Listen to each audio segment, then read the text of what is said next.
అందరికీ నమస్కారం. ఆంధ్రప్రదేశ్ రాష్ట్రంలో ఒక మంచి ప్రభుత్వం నడుస్తుందనే దానికి నిరంతర ప్రణాళికలతో, నిరంతర శ్రమతో, భవిష్యత్తు కార్యాచరణతో మన గౌరవ ముఖ్యమంత్రి వర్యులు శ్రీ నారా చంద్రబాబు నాయుడు గారు, అదేవిధంగా ఉప ముఖ్యమంత్రి వర్యులు శ్రీ కొణిదెల పవన్ కళ్యాణ్ గారు నిరంతరం శ్రమిస్తూ ప్రజా సంక్షేమమే ధ్యేయంగా ముందుకు తీసుకెళ్తున్నటువంటి ఈ ప్రభుత్వంలో మనం ఇక్కడ ఇప్పటి వరకు కూడా చాలా పథకాలు అమలు చేయడం జరిగింది. ముఖ్యంగా అందులో చూస్తే పెన్షన్ పథకం ప్రభుత్వం రాగానే 1000 రూపాయలు పెంచి పెన్షన్ చెల్లిస్తామని చెప్పడం జరిగింది. ఆ మాట ప్రకారం పాత బకాయిలతో సహా మనం 3 నెలలు బకాయిలతో కలిపి మొట్టమొదటి పెన్షన్ ఇచ్చేటప్పుడు ఖచ్చితంగా మాత్రం 1000 రూపాయలు పెంచిన పెన్షన్ ఇచ్చాం. అదేవిధంగా చూస్తే గతంలో పెన్షన్ కోసం 2-3 రోజులు కూడా ఆలస్యంగా ఇచ్చినటువంటి వైసీపీ ప్రభుత్వం చూసాం. కానీ ఇప్పుడు ఎన్డీఏ కూటమి ప్రభుత్వంలో 1వ తారీఖున కానీ ఆదివారం వస్తే ఆ ముందు రోజు 30 అయినా 31 అయినా ముందు రోజే పెన్షన్ చెల్లించి ప్రజలందరికీ కూడా మంచి చేస్తున్నటువంటి ఒక మంచి ప్రభుత్వం మన కూటమి ప్రభుత్వం.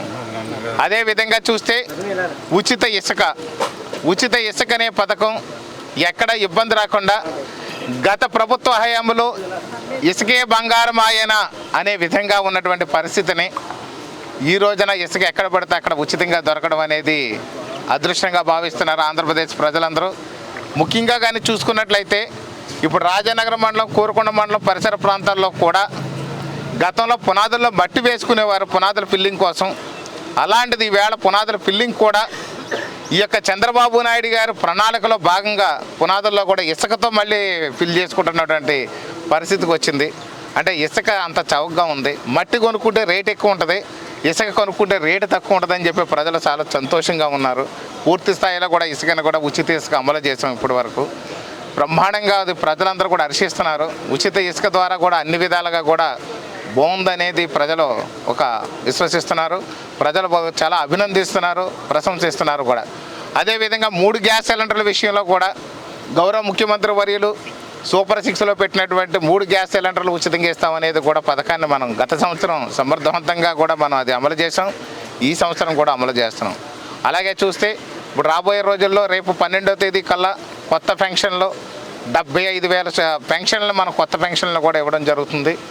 మరొక విషయం ఏంటంటే తల్లికి వందనం ఏదైతే ఇస్తామన్నామో ఎంతమంది బిడ్డలు ఉంటే అంతమంది బిడ్డలకు కూడా 15,000 లెక్కని మొత్తం అందరికి కూడా ఎంతమంది బిడ్డలు ఉన్నా అంతమంది బిడ్డలు కూడా లెక్కేసి ఒకళ్ళుంటే 15,000, ఇద్దరుంటే 30,000, ముగ్గురుంటే 45,000 ఏదైతే గౌరవ ముఖ్యమంత్రి వర్యులు శ్రీ నారా చంద్రబాబు నాయుడు గారు అప్పట్లో మేనిఫెస్టోలో పెట్టారో అది ఖచ్చితంగా రేపు జూన్ అంటే ఈ నెలే 1వ తేదీ ఈరోజు, రేపు 12వ తేదీన ఖచ్చితంగా తల్లి అకౌంట్లో తల్లికి వందనం డబ్బులు వేస్తారని ఈ సందర్భంగా తెలియజేస్తున్నాను నేను.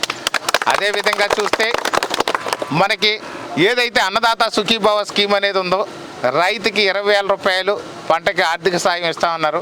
ఖచ్చితంగా కూడా అది కూడా ఈ నెలలోనే 15వ తేదీ జూన్ 15వ తేదీ కల్లా రైతుల అకౌంట్లో జమ చేస్తామని గౌరవ ముఖ్యమంత్రి వర్యులు తెలియజేయడం జరిగింది.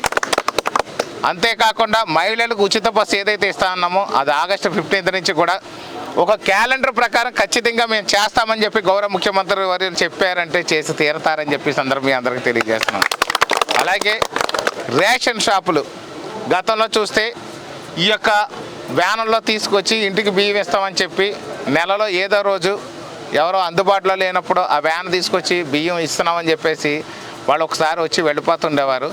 దానివల్ల చిరు ఉద్యోగస్తులు కానివ్వండి, చిరు వ్యాపారస్తులు కానివ్వండి, వ్యవసాయ కూలీలు కానివ్వండి, భవన నిర్మాణ కార్మికులు కానివ్వండి అందుబాటులో లేక ఆ రోజు రేషన్ తీసుకునేవారు కాదు. తీసుకోకపోతే ఆ రేషన్ మళ్ళీ వాళ్ళకి దొరికేది కాదు. ఇలాంటి పరిస్థితులన్నీ గౌరవ ముఖ్యమంత్రి వారు నారా చంద్రబాబు నాయుడు గారి దృష్టికి వెళ్ళిన మీదట ఈ పథకం దీన్ని మార్చాలి.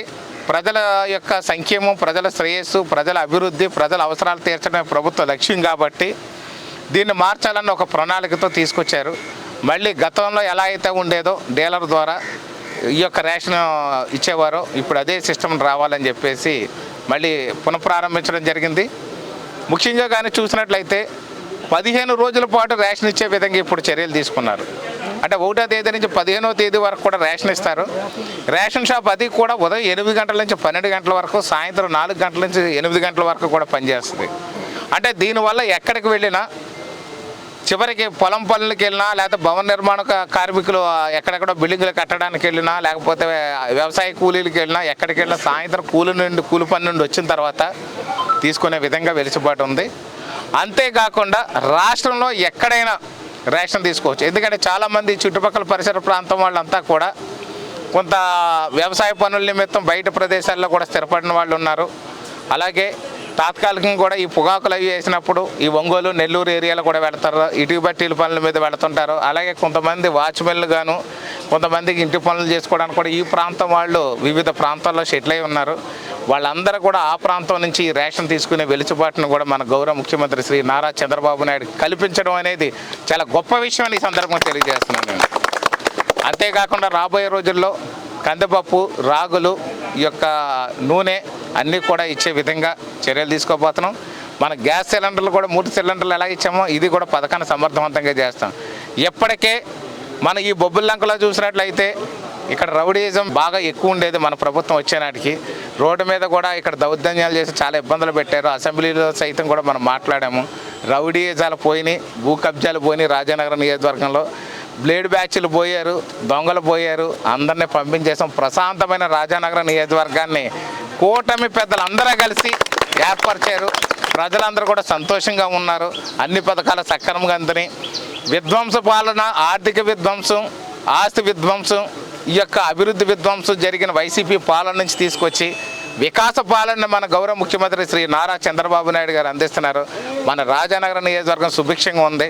త్వరలో మరిన్ని అభివృద్ధి కార్యక్రమాలతో ఈ రాజానగరం నియోజకవర్గం పూర్తి స్థాయిలో అభివృద్ధి చెందబోతున్నది ఈ సందర్భం తెలియజేస్తూ ఈ కార్యక్రమానికి ఇచ్చేసిన పెద్దలందరికీ కూడా నా ఒక్కసారి హృదయపూర్వక నమస్కారాలు, ధన్యవాదాలు తెలియజేస్తూ సెలవు.